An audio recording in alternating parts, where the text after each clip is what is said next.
una vez más en el programa de la Florcita de Jesús, transmitiendo en doble emisión para Radio Semillas, para todo México, Latinoamérica y la República Argentina. Una vez más, tengo la alegría de presentar al Padre Juan Rivas, con quien conducimos este programa Diálogos para la Esperanza. Qué gusto tenerlo, Padre Juan. ¿Cómo está tanto tiempo?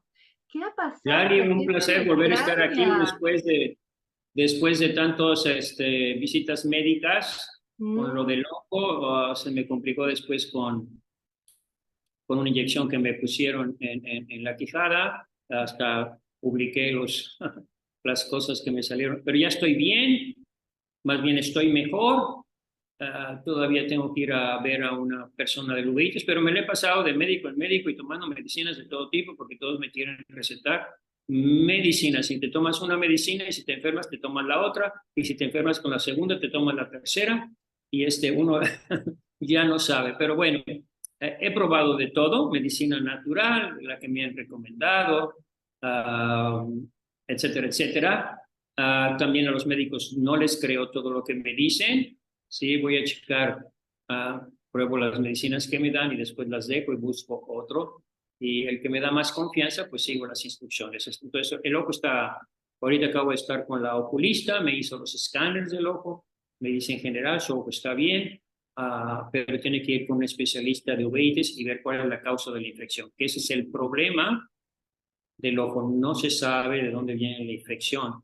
Entonces, y por eso es difícil curarlo. Pero bueno, ya llevamos más de un año con esto, pero se lo ofrecemos a Dios nuestro Señor y seguimos adelante. Puedo manejar, puedo leer y puedo hablar aquí y estar contigo. Me da mucho gusto volver a estar aquí contigo. Bueno, es un gusto tenerlo nuevamente, Padre, porque por este tema del ojo no lo he tenido por un tiempo bastante Así largo, es. así que yo le voy a pedir a toda la gente que nos está mirando, que es mucha, y es mucha la gente que lo quiere mucho, le voy a Ujú. pedir oraciones para que recen, para que el Padre Juan se restablezca 100%, porque Así Dios es. escucha todas nuestras oraciones. Y el Si Padre Juan Dios es una quiere y persona, es para servirle a Él, claro que sí. usted ha dado mucho, Padre, y ahora necesita recibir. Así que vamos a pedirle al rebaño, que lo apoye con sus oraciones para que salga adelante 100%. Yo le pido a toda la gente que se sume. Hemos hecho novenas por el Padre Juan para su salud y le pido a toda la gente que rece para que esté 0 km. Sí, Así me que siento bueno. como boxeador porque he recibido mucho, pero ahora tengo que darle al otro también, porque eso nada más está recibiendo no me da mucho contento. Entonces tengo que darle también a todos esos enemigos que nos quieren apachurrar, ¿verdad? Y quitar el Mm. ánimo. Seguimos con mucho ánimo. Bueno, hoy vamos a hacer un programa muy importante ahora que se acerca la Cuaresma y este es un tema que es importante en todo momento, que se trata ¿Sí? de Jesús mismo, que está vivo en la Eucaristía, ¿no? Estamos viviendo un tiempo de gran confusión, mensajes ambiguos, contradictorios respecto a varios temas, pero en este programa hemos querido ir a lo más central de nuestra fe, que es Jesús vivo en la Eucaristía y que es lo primero que debemos cuidar, custodiar, si lo ponemos en una escala de prioridades. Nosotros dijimos, ¿qué vamos a ver? ¿De qué hablamos en nuestro primer programa? A ver, Padre, ¿qué es lo primordial? Y dijimos, la Eucaristía, que es Jesús, es la Sí, Eucaristía. es. Eso fue lo que pensamos con el Padre acerca del primer programa.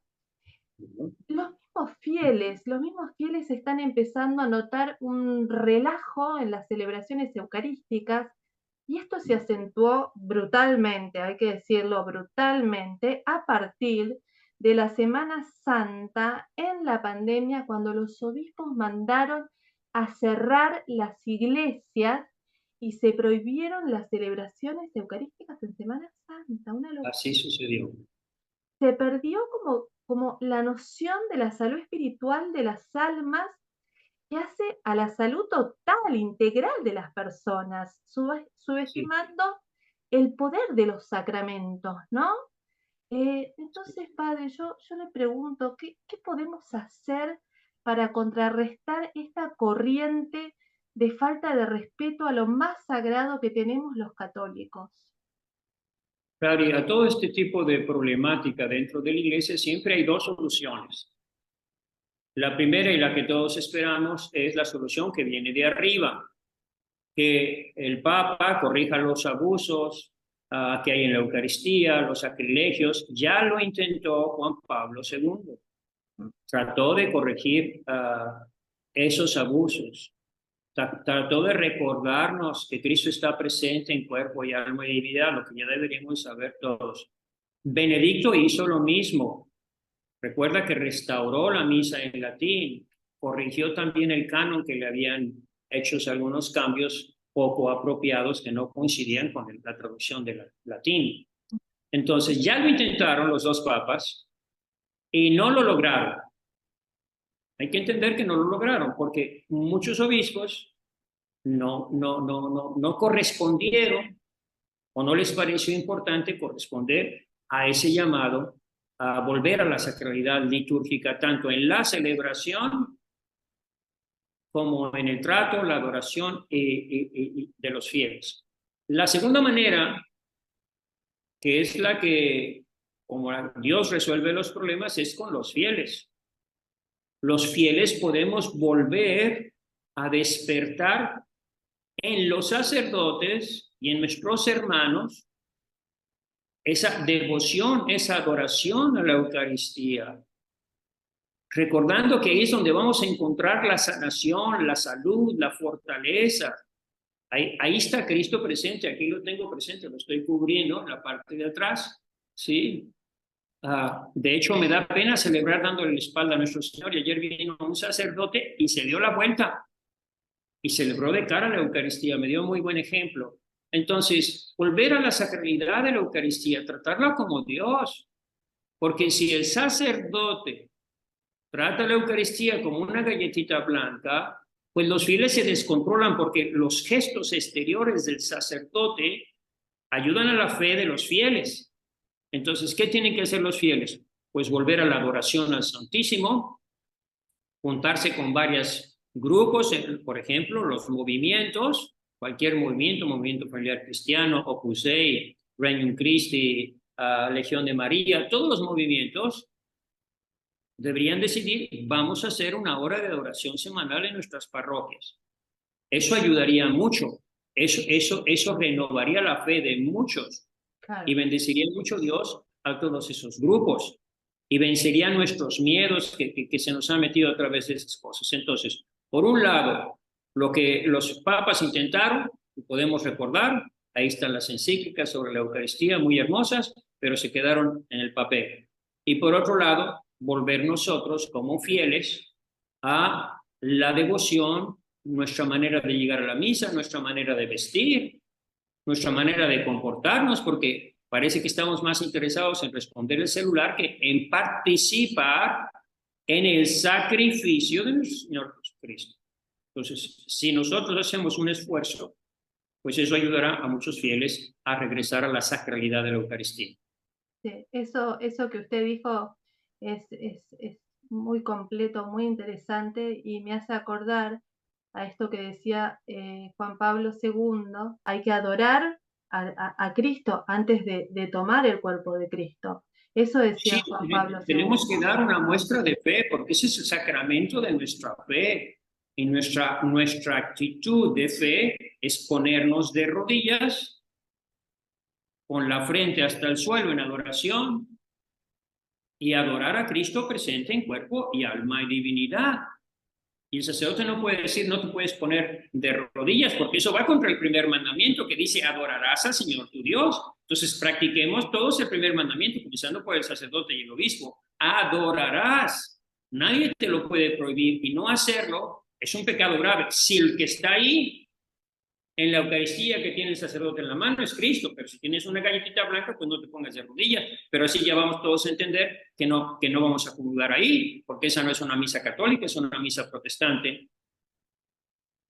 Pero tal vez esto que usted menciona O sea, es muy interesante esto que mencionó, porque la falta de adoración eucarística hace que la gente no pueda reconocer a Cristo en la Eucaristía. La falta de adoración, la falta de adoración de capillas. Yo Así conozco, es, por ejemplo, el así padre es. Hilleman va abriendo por todos lados capillas de Sí, adoración eucarísticas, y es muy sí, interesante todo lo que pasa, porque sale un poder, se refleja el poder de Cristo claro. vivo. Entonces Permíteme la hacer gente una reflexión necesita esa sobre eso. experiencia.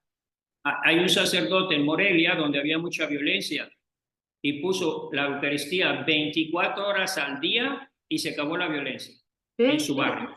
Eso. Entonces la gente necesita tener esa experiencia de adoración para que cuando va a comulgar, entiende que el que está ahí es Cristo. Así es. Eso decía Juan Precisamente, Pablo yo, II. yo aquí añadiría lo de Fátima. Para mí es muy importante Fátima, porque Sí, indudablemente primero está la escritura y vamos a hablar de eso, pero ¿por qué Fátima es importante?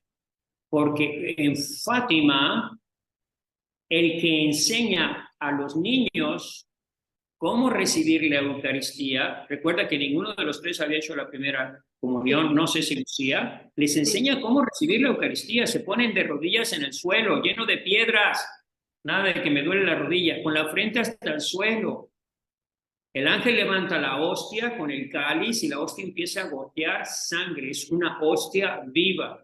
Y los niños repiten incansablemente, no sé si fueron 15, 20 minutos.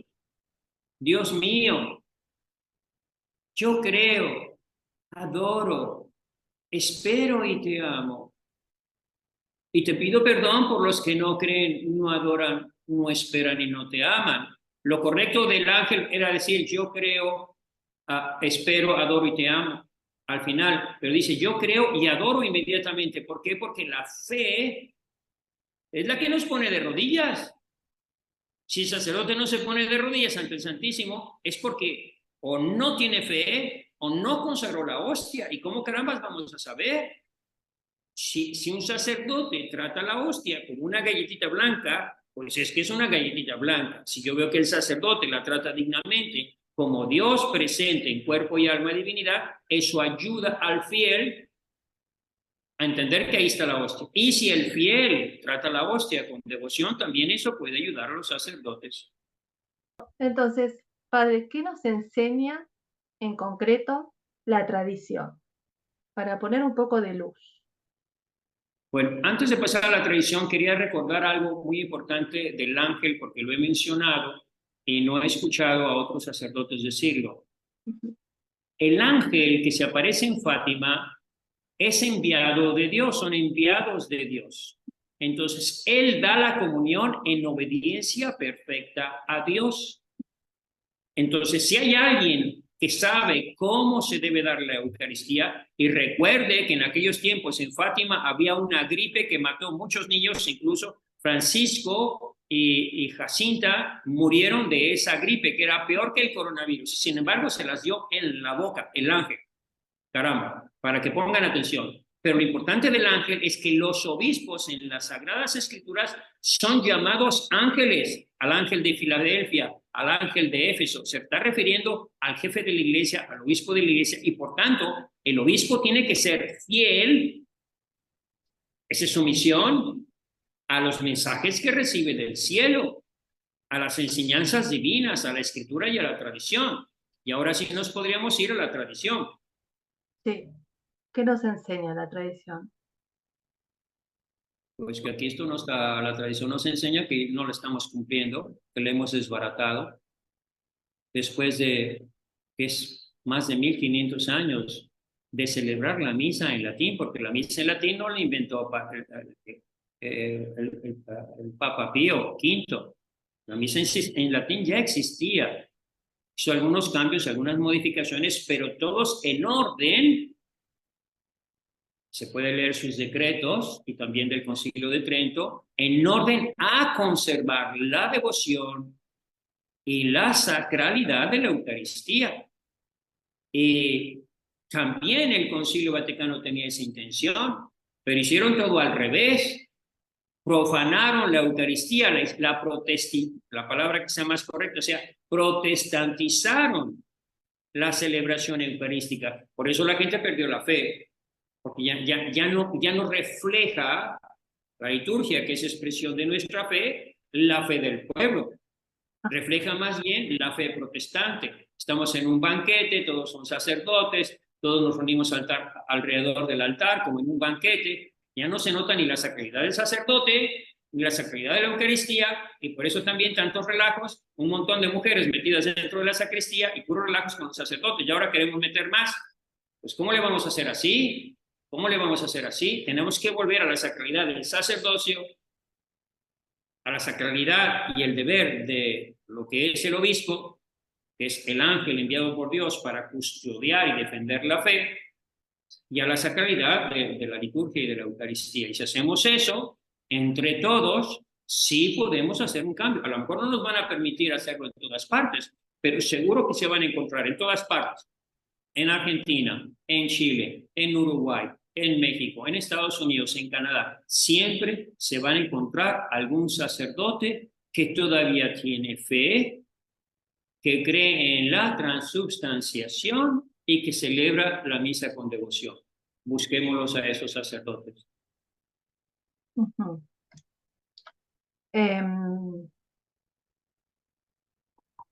Ahora, pareciera la tendencia, ¿no? Es que se quiere disminuir la santidad, lo sagrado, la realidad sobrenatural del misterio de la Eucaristía. Eso es lo que se percibe, ¿no?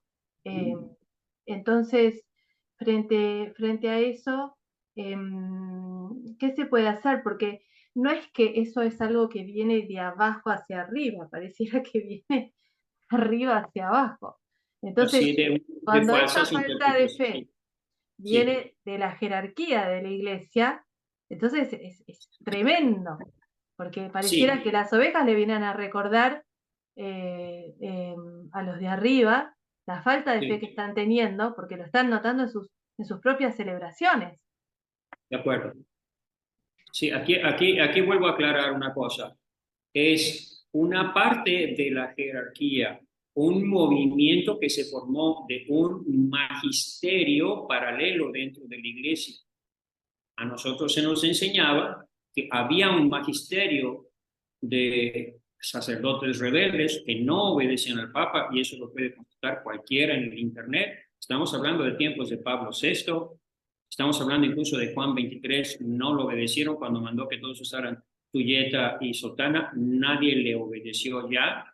Sí, los únicos que vestíamos ya religiosos eran el Opus Dei, nosotros, neocatecumenales y muy poquitos. Sí, pero ya no obedecieron a Juan XXIII, menos a Pablo VI, menos a Juan Pablo II, entonces ya venía toda esa rebelión. Entonces no es el concilio, sino una interpretación modernista del concilio. De hecho, el Papa Benedicto XVI lo dice en una entrevista que le hacen, dice, si hay alguna prueba de que lo que dijo el concilio fue una cosa y el resultado fue otra, es precisamente en la liturgia. Hubo cambios no autorizados, empezaron a cambiar todo y cada quien a hacer sus misas. Yo me acuerdo, por ejemplo, en los años 70, escuchar de las misas de la juventud, de las misas a gogó, de las misas rock and roll, y se llenaban las iglesias. Y a los 3 meses, las iglesias más vacían que nunca, porque ya no iban los jóvenes ni tampoco los adultos. Mataron la fe de la gente se largó. ¿Sí? Se quedaron las iglesias vacías, pero ellos mismos fueron los que destruyeron la liturgia y la quisieron hacer divertida, olvidando que en la liturgia estamos reviviendo el misterio de la vida, pasión y muerte y resurrección de nuestro Señor Jesucristo, la pasión de nuestro Señor Jesucristo. Entonces, pues esos son los resultados. Y yo no le veo ya solución a eso, más que cada quien se vaya con el que más le guste, ¿sí? Porque aquí hay que aclarar que nadie nos puede prohibir vivir y practicar la fe de nuestros padres.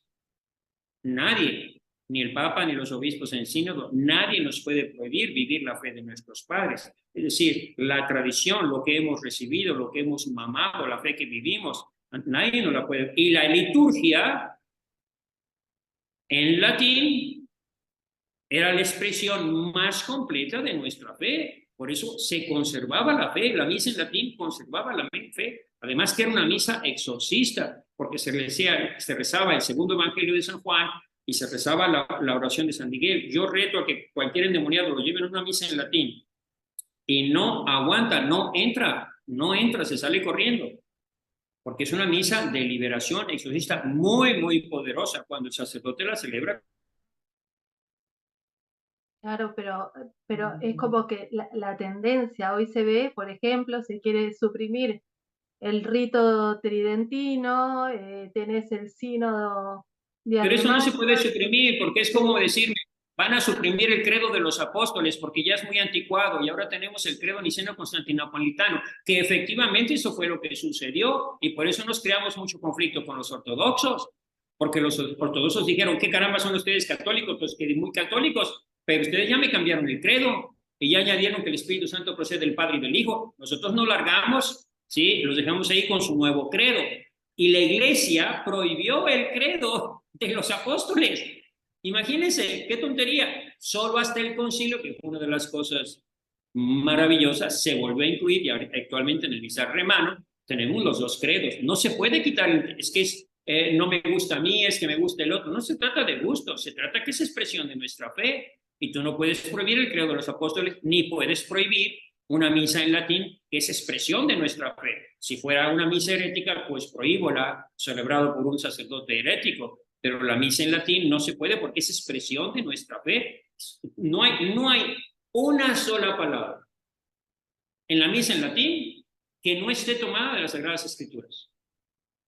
Es la vivencia de las Sagradas Escrituras. Por eso los fieles aprendían tanto. Bastaba asistir a la misa constantemente durante un año y casi llegaban a aprenderse nada más escuchando la misa, sin homilía. La misa en latín, las verdades de nuestra fe. Quien come mi carne y bebe mi sangre tiene vida eterna, yo lo restauraré en el último día. Yo soy la resurrección y la vida, el que come de mí no morirá para siempre. ¿Crees tú esto? Sí, Señor, yo creo. El que come y bebe indignamente el cáliz del Señor, come y bebe su propia condenación. Lo dice la Escritura, lo dice la Biblia, está en todas las páginas Pero, de la pero liturgia. hoy, pero padre, hoy pareciera como que la iglesia se quiere convertir en una especie de institución democrática, donde la verdad se vota. Dejó de ser una institución teocrática, pareciera. Fíjese lo del sínodo, y ya ni siquiera se dijo una última palabra, que ya se quiere como expandir a todo el mundo, ya ver altares con la bandera multicolor y todas esas cosas que estamos viendo, padre. O sea, esto se está desbandando. ¿Qué estamos viviendo? No se está desbandando nada, o sea, sí se está desbandando, quiero decir, pero es una cosa que Dios está permitiendo exactamente como sucedió en tiempos de los judíos.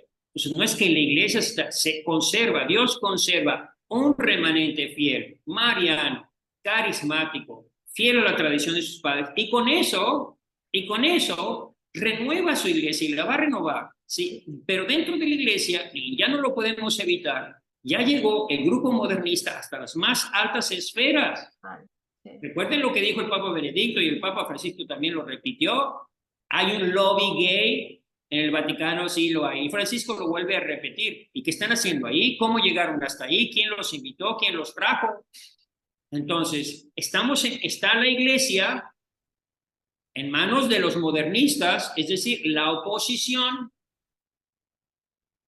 a los verdaderos reformadores, verdaderos intérpretes del concilio, porque los dos papas estuvieron en el concilio, Juan Pablo II y Benedicto XVI, y yo incluiría también a Pablo VI con la Humanae Vitae, que por lo menos en eso puso los puntos sobre las sillas, ¿no? Entonces, ahí estamos, pero ¿quién sigue ya Juan Pablo II? Si todo va, como ya los modernistas están en contra, ahorita lo único que se quiere es borrar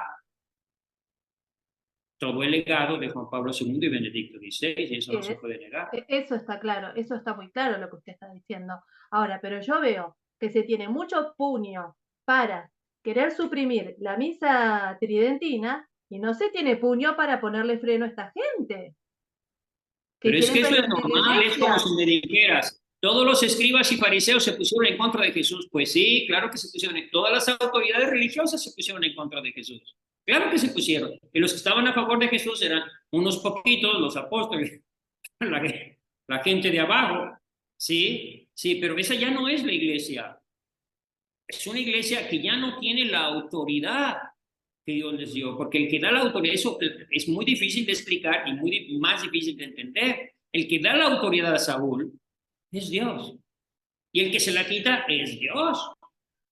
¿Se la puede quitar Dios a Saúl? Claro que se la, sí, se la puede dar a otra familia, se la quita a la familia de Saúl y se la da a la familia de David. El que le quita la autoridad al pueblo judío, al sumo sacerdote, que dice no tenemos más rey que el César, pues ánimo, quédate con el César, y agarra a los 12 apóstoles, a la Virgen y 300 personas, y con eso renueva con un remanente fiel judío. Jesús renueva la iglesia. Entonces, no tenemos que estar preocupados por esas estructuras, porque de cualquier manera, fíjense ustedes, es como si fuéramos judíos y estuviéramos preocupados por la destrucción de Jerusalén. Pues que se destruya Jerusalén, porque ahí ya no está el Espíritu Santo, ya se rompió el velo del templo. Esos señores ya no tienen ninguna autoridad. Por eso lo más curioso de la destrucción del templo de Jerusalén es que no hay ningún escritor católico que mencione la destrucción de Jerusalén. Era como para que dijeran, lero, lero, candolero, miren lo que les pasó, se los dijimos, ya se destruyó su iglesia. No, ya no tenía ninguna relación con los judíos. Claro. Porque ellos ya tenían esa autoridad, y lo mismo va a ser Jesús. Lo que pasa es que está todo en las Sagradas Escrituras, pero andamos con muchas visiones y apariciones, y que se apareció una monjita aquí y a otra monjita se le apareció allá, y no nos ponemos a fijar en lo que dice la Eucaristía. Fíjate lo que decía ayer o antier en la Eucaristía, este domingo.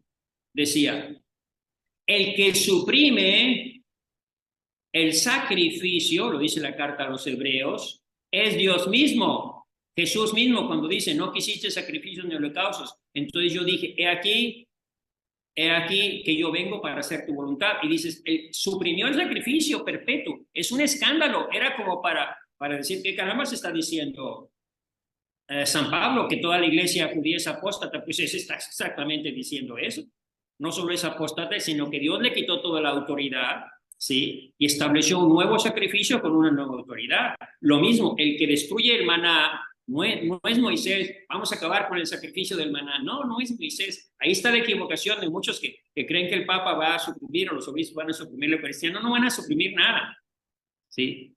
Van a seguir con todo más o menos igual, aunque ya de hecho, pues ya no hay ni consagración en muchos casos. Entonces, el que lo va a suprimir es Dios.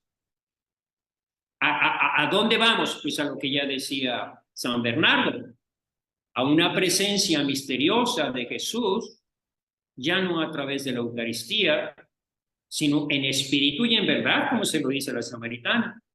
Y les dice, si me aman, guardarán mis mandamientos. Y mi Padre les amará y vendremos a Él y en Él haremos morada, sin pedirle permiso al Papa, ni a los obispos, ni a los cardenales, ni a nadie. Porque Él es Dios. Entonces, Él va a hacer de nuestros cuerpos moradas de Dios. Y lo dice por todas partes de la Biblia. Yo no puedo estar aquí hablando de esto. Ya escribí un libro que se llama El Retorno de Cristo. Ahí está todo. Cómo Cristo va a cambiar nuestros corazones, va a cambiar, todos los judíos se van a convertir de golpe, todos se van a convertir de golpe, ¿sí? Y judíos y cristianos, el remanente fiel, formaremos una iglesia. Entonces, ya no nos debe de preocupar eso. Es como decir, oye, es que la Virgen María dice que hizo muy mal el sumo sacerdote por andarle entregando a su hijo, y decir, no, la Virgen María ni se metió en eso. Déjenlos en paz. Que el sumo sacerdote haga lo que le dé la gana, que se quede con el templo, que se quede con las sinagogas. Nosotros vamos a pedirle a Dios que nos conserve la fe de nuestros padres. Y si yo le encuentro esa fe de nuestros padres en un sacerdote, en un obispo, en un papa, lo escucho. Porque eso es lo que nos dice Jesús. Mis ovejas escuchan mi voz. No está diciendo escuchen al sacerdote, escuchen al obispo, escuchen al papa. Ciertamente dice que los escuchemos cuando hablan con la autoridad jerárquica que les viene de Dios. Pero si ellos rompen con esa autoridad jerárquica y empiezan a decir, aquí yo soy el obispo, yo mando yo, pues entonces ya está rompiendo. ¿Qué iglesia es esta? Porque el obispo tiene que obedecer a un ser superior y el Papa también y los obispos en sínodo también.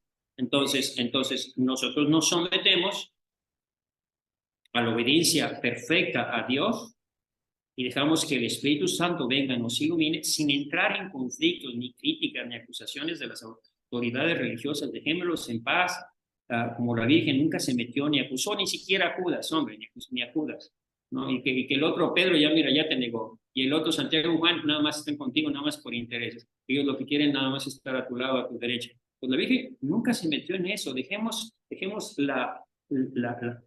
entendamos que el que está tomando las riendas de su iglesia, sí, ya no son los obispos, sino es Cristo mismo. Lo dice él mismo en Ezequiel. Cuando los obispos ya no cumplen con su misión, déjenmelos a mí. Así lo dice claramente, déjenmelos a mí. Hicimos un programa sobre eso. Sí, déjenmelos a mí. Y porque yo los voy a juzgar a ellos. Pero ustedes déjenmelos a mí, no se metan con ellos. Yo mismo vendré a guiar a mis ovejas a través del Espíritu Santo de la Virgen María. Qué cosa tan maravillosa. Pues centrémonos en eso y ya dejemos todos los relajos, porque va a haber más relajos y más relajos. Ahora, si renuncia a Francisco, más relajos que van a haber. Sí. Y llega el que dice que será Juan 24, pues más relajos, a ver cuánto aguantan ustedes. Sí.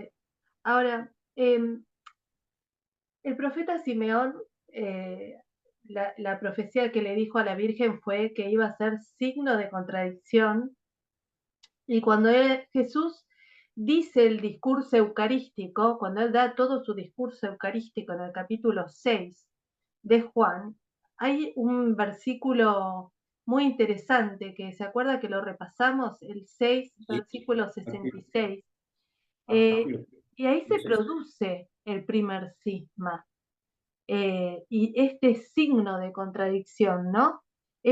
Creer y no creer que Jesús está en el pan, ¿no? Sí, eso es muy importante lo que estás diciendo, Clary, porque precisamente ahorita me mandaron un video que dice que si las partículas caen al suelo, ya desaparece y ya no está presente Cristo. Pero ¿cómo no va a estar presente? ¿No entiendes lo que es la transubstanciación? Transubstanciación significa que mientras permanecen las especies del pan, aunque sea polvo de pan, permanece el cuerpo de Cristo.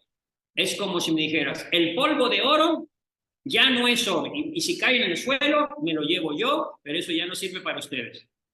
Eso es una estupidez lo que estás diciendo. El polvo de oro es oro, el polvo de pan es pan, ¿sí? Que a ti no te interese, pues dilo claramente, dilo públicamente. A mí no me interesa creer lo que la iglesia enseña, pero la iglesia enseña la transubstanciación, y que mientras exista la especie del pan, precisamente por eso no debemos recibir la comunión en las manos. Por eso se usaba antes, y eso es parte de la tradición, se usaba la patena. Y no solo la patena, la otra vez estuve en Guadalajara en una misa tridentina y no solo usan la patena, sino que ponen un paño sobre el reclinatorio, por si a pesar de la patena cae alguna partícula y el sacerdote se moja los dedos en el agua y se lávense las manos, pues el sacerdote siempre se las lavaba, pero se las lavaba para que las especies, el polvo que tenía en sus dedos, lo metía en una cajita de cristal con agua para que se disuelva. Y si se disuelve el pan o se disuelve el vino, ya no hay especies de pan y de vino, pues ahí ya no está nuestro Señor. Pero mientras exista pan y exista vino, y se haya hecho la consagración, ahí está el cuerpo del Señor.